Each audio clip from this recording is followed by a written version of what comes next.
বুকের মধ্যে হয়তো পাথর নিয়ে রেখেছি এবং আমরা সবাই ওনার সাথে এই চিন্তায় সবাই চিন্তিত, মর্মাহত, শোকাহত এবং আমরাও তার বিচার চাই, অবশ্যই চাই। আজকের দিনটা কিন্তু দেবীপক্ষের এবং এটা বিশ্বাস করা হয় যে নবরাত্রির সময় পৃথিবীতে আসার জন্যে মহালয়ার দিনে পিতৃপুরুষদের বিদায়ের পর মা তার পরিবারের সাথে কৈলাস পর্বত থেকে নেমে আসে। আজকে এই দিন কিন্তু মা, যেটি দেবীপক্ষ এবং শুভ শক্তি, অশুভ শক্তির নাশ করতে উনি মর্তে আসেন এবং এই অশুভ শক্তি কিন্তু শুধু যেই প্যান্ডেলে আমরা মায়ের তলায় অসুর দেখি শুধু সেই অসুর অব্দি সীমিত নয়, অসুর কিন্তু বিভিন্ন রূপে আমাদের সমাজে থাকে।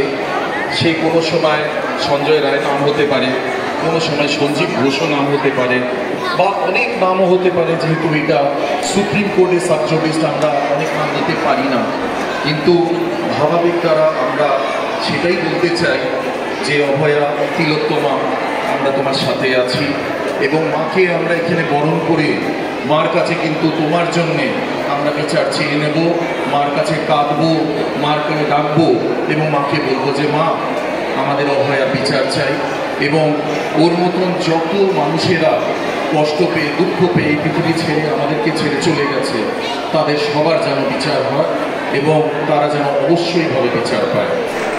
পরবর্তী যে অনুষ্ঠানটি হতে চলেছে সেটি একটি বাদ্যযন্ত্র।